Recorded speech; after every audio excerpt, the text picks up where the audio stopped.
Hi everyone and welcome, my name is Didi. Today we're going to look at Survarium, I think that's how you pronounce it, and some of the factions. When I certainly came out of the tutorial there was 4 factions to choose from. I didn't really know which one to choose and I went onto YouTube and there wasn't anything to look at. So I thought it would be, after I've played through a few games, I thought it would be good to show you some of the factions, what I think they're useful for, where they're good, what their weaknesses and strengths are, and yeah, and hopefully that'll be helpful to you. So the first thing I'll talk through is there's 4 factions, I'm sure you're aware of that: Scavengers, Black Market, Renaissance Army, Fringe Settlers. So I played through the Scavengers and also some of the Black Market just to unlock some stuff to see what they're like. You can switch between, oh sorry, I played through Renaissance Army as well. You can switch between these without losing progress and you can just rejoin them. The only thing is you end up battling whatever your highest level is. So my highest level is the Renaissance Army at First Sergeant, which is kind of level 3. So you level 3, then you have to unlock that to get level 4. Is that if you choose to go with another side or another faction, you'll still be playing level 4 battles but not have as good as equipment. Not really impacted me too much, to be honest, but just to be aware of that. So I talked through some of these factions. The Scavengers, firstly, they've got a fairly broad range of weapons. You've got the Kipperis, this rifle which I'm trying to unlock, and I'll do an episode around. In fact, against all the weapons I'll do a unique episode just so you can see what they look like, how they perform. They've got relatively low armoured equipment, but they are, as you see here, kind of level 10 or armour 10, armour 10, armour 10. It's not about the armour with these guys, it's about the isolation number. And the isolation number is all about being able to pick up and use artefacts. So you can see there, in that backpack, you've got an artifact container. So you can use and go around in all those wonderful glowy things on the map. You can pick them up and yeah, you can start to use them in battle, which is pretty cool. That's one of the things that the game is really geared around. In terms of how they look, if I just close that out and go to my equipment, and then if I go to the scavenger stuff, they're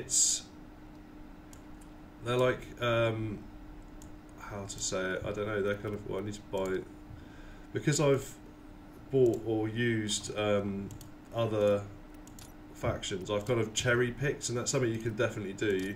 You cherry pick the best equipment out of the various different factions, or I have. I'm not sure that's the most effective way of doing it, but I just kind of thought I would go through and show you what was the different things. So that's me. That's how I'd look under the Scavengers faction. I'm not sure what's going on with my leg there, but that's fine. As you can see, if I build up all my isolation details, then that's going to really help me be able to pick up some of these anomalies to use in the battle. And they look quite camoed up, I guess, is probably the best way of saying it. So that's quite cool. In terms of the weapons then,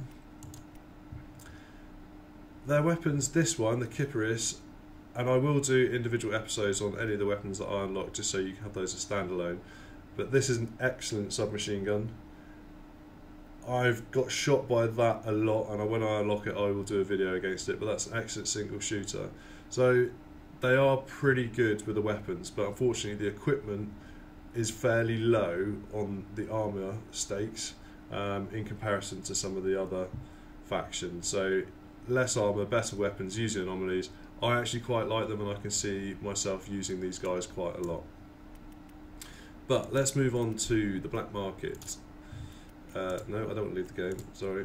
So the Black Market guys, they are all about having lots and lots of, well, being able to run around, get close up and take people out. They are about submachine guns, all that sort of stuff, with heavy armour. As you can see, they look pretty fearsome. His bandit pants have got armour plates on them, as does his biker jacket, so you can see they're much better armoured. They don't have a helmet at this level, and if I go to their tech tree I'll show you what I'm talking about. So at the lower levels you've got leather jackets, which is 15 in comparison to 10, which is what the Scavengers had. The bandit jackets are 20, opposed to the Scavenger jackets, which were, if I go back to that, no, they're also 20. A total lie. So they're not that much better armoured. But their weapons, they've got an Uzi. That's okay, not a massive fan of it. They've got this, which you can have as a sidearm, which is really useful, double barrel shotgun. And then they go into more shotguns. So this is more of a close combat play style. Remingtons, pistols, the UMP-45, which I assume would be a really good gun. And as you go up through the chains, they've got submachine guns mainly, and then a fair few assault rifles. No sniper rifles, nothing like that. So they tend to be a bit more of an aggressive, firing, shooting style of play. They also look pretty cool, as I showed you a minute ago. That yeah, they've got the mask and all that sort of stuff. So an interesting one to play.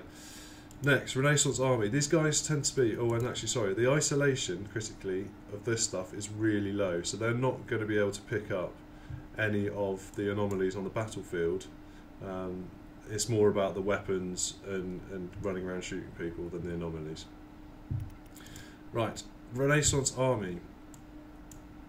So these guys have got really good equipment, and this is why I got confused, because actually they've got the best jackets at tier 1 or tier 2 or soldier, lance corporal, level 1, level 2. So they've got really good armour. They've got good selection of a range of weapons. So this is a pretty good submachine gun, a semi-automatic assault rifle, fully automatic assault rifle, shotguns there, the Spaz 12 and other assault rifles, heavy machine guns, sniper rifles. So they're kind of, yeah, as you can see, they've got the best equipment. They also don't pick up any of the anomalies to use though, so that's kind of one thing you need to bear in mind, that if you're happy just to go around shooting everybody and having to avoid the anomalies, these guys are really good. They also look pretty cool, and if I bring up some of their equipment for you, then they've got the various helmets. I'll take that off. I'm not sure about the helmet actually, but that's just my opinion. But yeah, they look properly like an actual soldier on a battlefield, as you can see. And he's quite camoed, so it's quite nice. What I tend to do is, you've got the gas mask as well. So he looks like he's literally just fallen out of a plane because he's a paratrooper, which is pretty much what he should look like. So yeah, it's a pretty good play style.